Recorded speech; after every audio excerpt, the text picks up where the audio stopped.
दिन दिन मर रहा हूं, लेकिन इसका एहसास मुझे कब होगा। इंसान को हमेशा लगता है कि वह तो 70-80 साल जिएगा और इतनी उम्र तक मौत हमें छू भी नहीं सकती, चाहे हम इस बात को माने या ना माने। लेकिन यह सत्य है कि हम यही सोचकर जीते हैं। लेकिन समझने की बात यह है कि हम हर एक सांस के साथ मर रहे होते हैं। पता नहीं कौन सी सांस हमारी आखिरी सांस बन जाए। हम हर दिन मरते हैं, हर पल मरते हैं, लेकिन हमें इसकी अनुभूति नहीं होती, क्योंकि संवेदना के स्टार पर हमारा दिमाग, हमारा माइंड, हमारा शरीर बहुत नीचे है। और जिस दिन हमारी संवेदना का स्टार ऊपर उठेगा, उसी दिन हम यह एहसास भी अनुभूति कर पाएंगे कि हम हर पल मर रहे होते हैं, हर दिन मर रहे होते हैं। आज की जो कहानी मैं आपको सुनाने वाला हूं, वह एक ऐसे सवाल पर निर्भर है, पूरी जिंदगी के सवालों का निचोड़ है। यह एक ऐसा सवाल है जो हर एक इंसान के मन में उठता होगा, लेकिन उसका जवाब आपको कहीं से नहीं मिला होगा। आज की जो कहानी मैं आपको सुनाने वाला हूं, उसमें आपको अपनी जिंदगी के सारे सवालों के जवाब एक ही सवाल के माध्यम से मिलेंगे। इससे पहले कि आप इस कहानी में खो जाएं, इस चैनल को सब्सक्राइब जरूर कर लें। तो चलिए कहानी शुरू करते हैं। पुराने समय की बात है। 2 भाई हुआ करते थे। दोनों जुड़वा थे और दोनों में बहुत ही प्रेम था। लेकिन उनमें से एक भाई संसार के हिसाब से बहुत कामयाब इंसान बना, मतलब उसने बहुत प्रतिष्ठा, बहुत धन संपदा इकट्ठी की। लेकिन दूसरा भाई जिंदगी में धन संपदा इकट्ठी नहीं कर पाया, ना ही प्रतिष्ठा इकट्ठी कर पाया। वह गरीबी में अपना जीवन जी रहा था। ऐसे ही समय बीतते बीतते बहुत साल बीत गए और अब ऐसा समय आ चुका था कि दोनों भाई बुढ़ापे का शिकार हो चुके थे। उनकी कुछ ही वर्ष या कहें कि कुछ ही पल बचे थे। जीने के लिए मौत उनके दरवाजे पर दस्तक दे रही थी। लेकिन इस समय दोनों भाइयों की परिस्थिति एक जैसी थी। दोनों भाई अपने जिंदगी से संतुष्ट नहीं थे। एक भाई ने जहां पर भरी पूरी जिंदगी जी, पूरी प्रतिष्ठा, पूरा मान सम्मान, पूरी धन संपदा इकट्ठी की, वही दूसरा भाई कम धन संपदा इकट्ठी करके भी अपना जीवन जैसे तैसे गुजार लिया था। लेकिन आज जिंदगी के उसी मोड़ पर उन्हें एहसास हुआ कि उनकी जिंदगी बिल्कुल खाली ही है। चाहे उन्होंने जीवन में कुछ भी हासिल क्यों ना किया हो, कुछ भी क्यों ना किया हो, लेकिन उसका कुछ भी हासिल नहीं है। इसी वजह से उनका चित्त बुढ़ापे में बहुत ही उदास रहने लगा, बहुत ही परेशान रहने लगा। उन्हें मरने से पहले अपने तमाम सवालों के जवाब चाहिए थे और इन्हीं सवालों के जवाब पाने के लिए एक दिन वो दोनों भाई एक बौद्ध भिक्षु के पास पहुंच जाते हैं। उस बौद्ध भिक्षु की प्रतिष्ठा नगर में फैली हुई थी। तमाम तरह के सवालों के मन की शंकाओं के निवारण किया करता था और दूर दूर से लोग अपने सवालों के जवाब पाने के लिए उनके पास आते रहते थे। जब दोनों भाइयों को उस बौद्ध भिक्षु के बारे में पता चला, तो वो भी अपने सवालों का जवाब जानने के लिए उस बौद्ध भिक्षु के पास पहुंच जाते हैं। बौद्ध भिक्षु उस समय ध्यान कर रहे थे। सुबह का समय था। सूरज अपने उजाले मुखरे को लेकर आसमान में चमक रहा था। दोनों भाई उस बौद्ध भिक्षु को ध्यान में बैठे हुए देखते हैं और वहीं पर बैठकर उसकी ध्यान से बाहर आने की प्रतीक्षा करने लगते हैं। कुछ समय बाद वह बौद्ध भिक्षु ध्यान से बाहर आता है और सामने बैठे दोनों वृद्ध लोगों को देखता है। उनको प्रणाम करने के बाद वह बौद्ध भिक्षु उनके आने का कारण पूछता है। इस पर उनमें से एक भाई कहता है कि हमारे जीवन के तमाम सवालात हैं, जिनका अब हम आपसे उत्तर पाने के लिए आए हैं। ये सारे सवाल हमारे जीवन से संबंधित हैं और हमें आशा है कि आपसे हमें उन सवालों के जवाब मिलने में सहायता मिलेगी। ये सुनने के बाद कुछ सोचकर वह बौद्ध भिक्षु कहता है कि मुझे माफ कीजिएगा, मैं आपके सारे सवालों के जवाब नहीं दे सकता, क्योंकि मेरे पास इतना समय नहीं है। लेकिन अगर तुम अपने सारे सवालों को एक सवाल में परिवर्तित करके मुझसे पूछो, तो शायद मैं तुम्हें उस सवाल का जवाब दे पाऊं। क्या तुम अपने सारे सवालों को, जीवन के सारे पलों को एक ही सवाल में पेश कर सकते हो? तो मुझसे वो सवाल पूछो। दोनों भाई कुछ समय के लिए आपस में चर्चा करते हैं और कुछ सोचकर एक भाई कहता है कि वैसे तो सारी जिंदगी को एक सवाल में पेश करना बहुत मुश्किल है, ये बहुत ही नामुमकिन सी बात लगती है। लेकिन हम दोनों भाइयों ने आपस में सहमति करके अपनी जिंदगी को एक ही सवाल में करने के लिए तैयार है। और वह सवाल यह है कि मैंने और मेरे भाई ने अपने जीवन को संपूर्ण तरीके से जिया है। मैंने अपने जीवन में बहुत धन संपदा इकट्ठी की, बहुत प्रतिष्ठा कमाई और मेरे भाई ने कम धन संपदा इकट्ठी की, लेकिन फिर भी उसने अपना जीवन संतोषजनक जिया। लेकिन अब जीवन की इस मोड़ पर, जहां पर हमें मौत कभी भी शिकंजे में ले सकती है, हमें पता नहीं कैसा एहसास हो रहा है। हमें लगता है कि हमने जीवन में जो भी इकट्ठा किया, जो भी पाया, वह सब कुछ व्यर्थ है, वो सब कुछ खाली है, क्योंकि मौत सब कुछ खत्म कर देगी। कल हम मरे जाएंगे और हमारे सिद्धांत, हमारी मूल्य, हमारे धन संपदा, हमारी प्रतिष्ठा, हमारा संतोष सब यहीं पर पीछे छूट जाएगा। और अब हमारे मन में यह सवाल जन्म ले रहा है कि जीवन में ऐसी मूल्य का क्या उपयोग जो मौत के साथ खत्म हो जाए। हमने अपने मूल्य के लिए, जीवन की आदर्श के लिए सब कुछ दांव पर दिया। हमने अपने बहुत अच्छे अच्छे रिश्तों का, अपने आदर्श को, अपने मूल्य को लेकर ताइवान कर दिया, उन्हें छोड़ दिया ताकि हमारे मूल्य, हमारे आदर्श बचे रह सके। लेकिन आज जीवन के उसी मोड़ पर हमें एहसास होता है कि वो सारे मूल्य एक बोझ की तरह हमारे सर पर बैठे हुए थे। और अब उन मूल्य का क्या फायदा जब मौत उन सारे आदर्श को, सारे मूल्य को खत्म कर देगी। और ये सवाल हमारे मन को कचोर रहा है, हमारे मन को पीड़ा पहुंचा रहा है, क्योंकि हम जीवन के असली सत्य को पहचान ही नहीं पाए। और वो सत्य क्या है, यह हम अब भी नहीं जानते।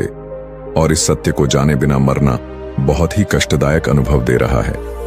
कृपया करके मेरी सवाल का जवाब देने की कृपा करें। मैं जानना चाहता हूं कि इंसान की आदर्श, इंसान के मूल्य, इंसान की जीवन जीने की शैली कैसी होनी चाहिए, ताकि वह बुढ़ापे में सभी सवालों से मुक्त होकर अपने प्राण त्याग सकें। सवाल बहुत गहरा था। बौद्ध भिक्षु ने कुछ सोचकर इसका जवाब देना शुरू किया। उसने कहा कि जीवन के तमाम वर्षों तक हम ऐसे जीते हैं कि हम सदा के लिए जीने आए हैं। हमारा कोई अंत नहीं है। और जब तक कोई बीमारी या फिर बुढ़ापा हमें अपने शिकंजे में नहीं लेता, हमें लगता रहता है कि हम तो अजर अमर हैं, हमारी कोई मौत ही नहीं है। तुम बताओ कि बुढ़ापे से पहले तुम्हारे जीवन में कोई पल ऐसा आया जब तुम्हें लगा हो कि शायद ये सांस कहीं मेरी आखिरी सांस न बन जाए? कभी ऐसा एहसास हुआ, कभी ऐसी अनुभूति हुई? क्या ऐसा सवाल तुम्हारे मन में कभी जवानी के दिनों में उठा नहीं उठा होगा? क्योंकि उस वक्त इंसान तमाम तरह की वासनाओं में लिप्त रहता है।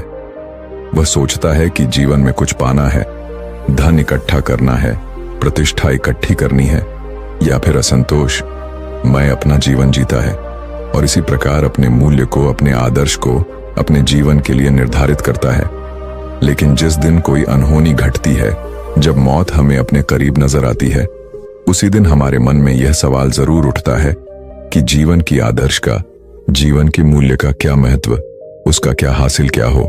अगर अभी मेरे प्राण निकल जाएं, क्या मेरे आदर्श, क्या मेरे मूल्य मुझे संतोष दे सकते हैं, परिपूर्णता से मरने का साधन दे सकते हैं? और उसी समय हमें एहसास होता है कि जीवन की आदर्श और जीवन की मूल्य वह थे जो समाज ने हमको दिया है, जो इस जमाने की देन है, वो हमारे अपने नहीं है। हमने दुनिया में देखा लोगों को धन संपदा और प्रतिष्ठा इकट्ठे करते हुए, और हमने अपने जीवन के आदर्श वही सुन लिए, वही बना लिए। लेकिन यह आदर्श, यह मूल्य कागज की नाव की भांति होते हैं। जब बारिश आती है तो वो कागज की नाव हो तहस नहस हो जाती है।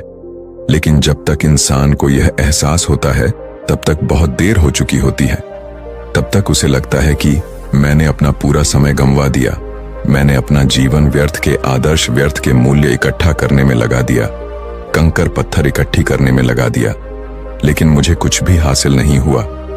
और अब मेरे पास समय ही नहीं बचा, क्योंकि मौत मेरे दरवाजे पर दस्तक दे रही है। और यही विचार इंसान के मन में, इंसान के हृदय में एक पीड़ा उत्पन्न कर देता है, एक असंतोष की भावना उत्पन्न कर देता है, जिससे वो परिपूर्णता से मर नहीं पाता, मौत को खुशी खुशी गले नहीं लगा पाता। लेकिन असली सवाल यह नहीं है। असली सवाल है कि मौत को खुशी खुशी गले लगाया जा सकता है क्या? परिपूर्णता के साथ, संतोष के साथ मृत्यु को पाया जा सकता है क्या? और अगर इस सवाल का सटीक जवाब आपको मिल जाता है, तो आपको जीवन जीने की रहस्य भी मिल जाती है, क्योंकि मौत ही होती है जो जीवन का दूसरा हिस्सा होती है, दूसरा पहलू होती है, जो हमें जीवन जीने का मार्ग दिखलाता है। जरा सोचो कि तुम्हारी मृत्यु आज अभी यहीं पर हो जाए तो तुम्हें किस बात का पछतावा होगा? जरा सोचो, तुम्हें पछतावा होगा तमाम उन चीजों का जो तुम अपने जीवन में हासिल नहीं कर पाए, जो तुमने अपने लक्ष्य निर्धारित किए थे, तुम उन तक पहुंच नहीं पाए। और यही पीड़ा तुम्हारे मन को दीमक की तरह खा रही है। और अगर तुमने अपने लक्ष्य को हासिल भी कर लिया है, उसे पा भी लिया है, तो भी तुम्हारा मन संतोषी में क्यों नहीं है? क्योंकि आज इस मोड़ पर तुम्हें पता चला कि वह लक्ष्य जो मैंने निर्धारित किया था, जो मैंने बनाया था, वो मिथ्या था, वो सच नहीं था, वो वास्तविक नहीं था, वो परमानंद देने वाला नहीं था। और इसीलिए वो लक्ष्य तुम्हारे मन को पीड़ा पहुंचा रहा है कि तुमने अंधकार में, अज्ञानता में एक गलत लक्ष्य को चुन लिया और जिंदगी भर उसी लक्ष्य को पाने के लिए अपनी पूरी ताकत झोंक दी। और आखिर में तुम्हें पता चला कि वो लक्ष्य तो मिथ्या था, वो तो झूठा था। और जरा सोचो कि तुम लक्ष्य को पाने के लिए गलत दिशा में चले जा रहे थे।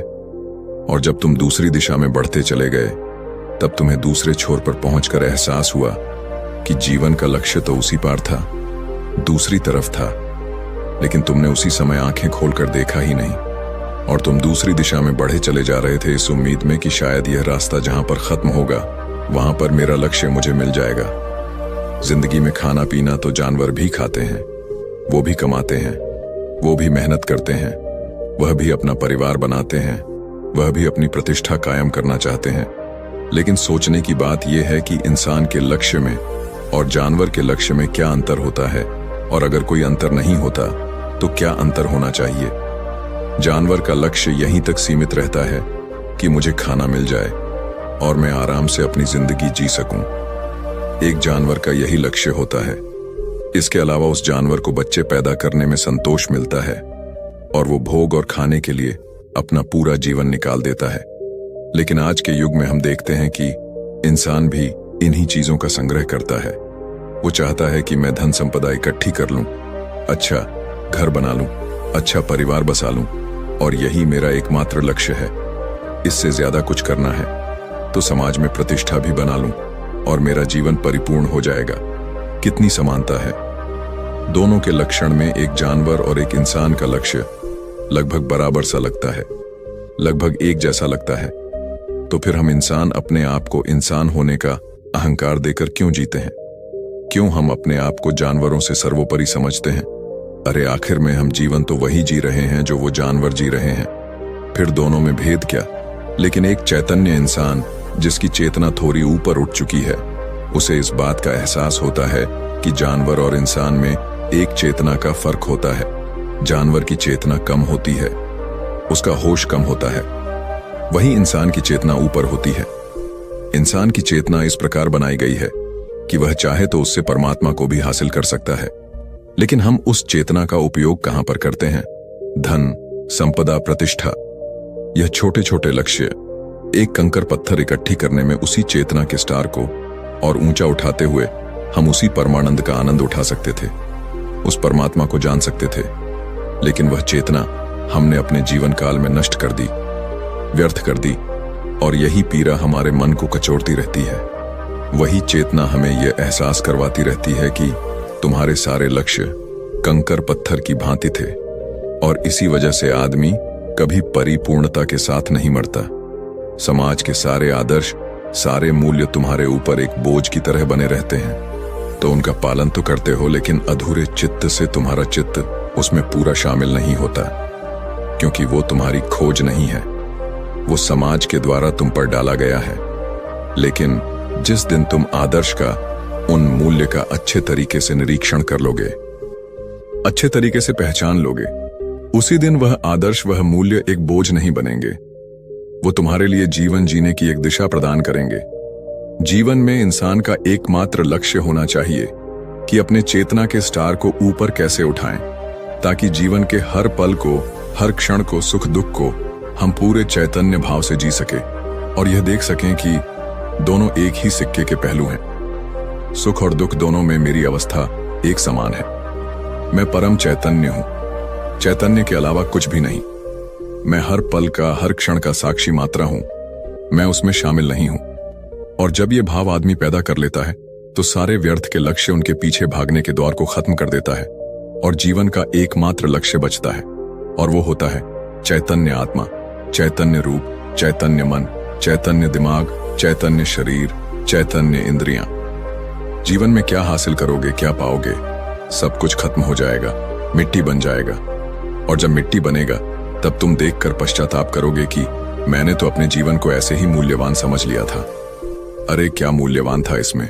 तुमने चेतना के स्टार को उठाया, चैतन्य बने, और आज तुम रो रहे हो। अब क्या होगा जब चिड़िया चुग गई? खेत कुछ न बचेगा। जिंदगी में बुढ़ापे के बाद अब पश्चाताप करके क्या फायदा? लेकिन कहते हैं कि जहां जागो वहीं सवेरा। चेतना पैदा करने के लिए एक पल, एक क्षण ही काफी होता है, और पूरा जीवन एक पल में रूपांतरित हो जाता है। अगर अब भी तुम्हारे अंदर ये होश पैदा हो जाता है कि जीवन क्या है, जीवन का असली मतलब क्या है, अगर तुम यह भली भांति जान पाते हो, तुम्हारा अवचेतन मन इस बात को समझ पाता है, तो तुम्हारा जीवन इसी पल से रूपांतरित हो जाएगा। और जीवन के जितने भी बचे हुए पल हैं, उनको जीने में तुम्हें पश्चाताप नहीं होगा।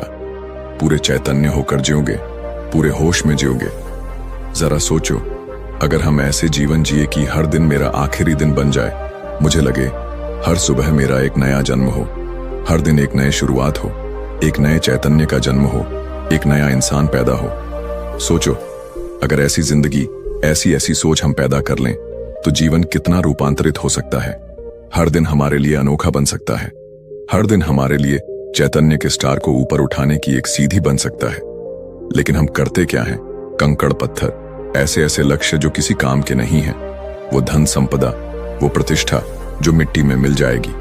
कितने ही राजा और रंक आए, और हमने सब कुछ हमारी आंखों के सामने, इतिहास गवाह है, ये बताकर गए कि जीवन में कुछ भी हासिल करने जैसा नहीं है। जीवन व्यर्थ है, उसकी एक ही सार्थकता है, और वो है चैतन्य मन। आपका मन जितना चैतन्य होगा, जितना संवेदनशील होगा, उतना ही आप प्रकृति का, लोगों से बात करने का आनंद उठा पाएंगे। लेकिन अगर आप उस जगह पर मौजूद ही नहीं हैं, आप होश में ही नहीं हैं, तो आप क्या करेंगे? वो पल, वो क्षण बेकार है, व्यर्थ है। आपके जीवन में वो घटित ही नहीं हुआ, ऐसा प्रतीत होगा आपको।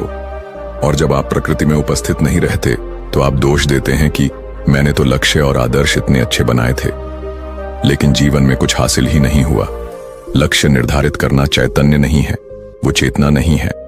लक्ष्य को निर्धारित करके आप होश में जीना नहीं सीख सकते, आनंद में जीना नहीं सीख सकते।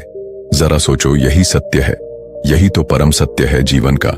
और यही बुढ़ापे का आखिरी सवाल है, जिसका जवाब उन दोनों वृद्ध लोगों को दिया। तो दोस्तों, बुढ़ापा आने से पहले जाग जाओ, क्योंकि बुढ़ापे में अगर आप चैतन्य होते हैं, तो आपको पक्ष हाथ लगेगा। आप सोचोगे कि मैंने जीवन के कितने ही पल निद्रा में गवा दिए, ऐसे ही गवा दिए, रोते रोते गंवा दिए, सोए हुए गवा दिए। और आज जब होश में आए, जब उस पल की कीमत समझी, तो बहुत देर हो चुकी थी। तुमने अपने जीवन के तमाम पलों को नष्ट कर दिया था। अब क्या हासिल होगा? कुछ क्षण बचे हैं, उनको होश में जी लो। आज ही जवानी में आज ही संकल्प करो कि जीवन परिवर्तित करके रहेंगे, होश में जेंगे, अपनी चेतना के स्टार को ऊपर उठाने पर काम करेंगे। तो दोस्तों, उम्मीद है इस वीडियो से आपको काफी कुछ सीखने को मिला होगा।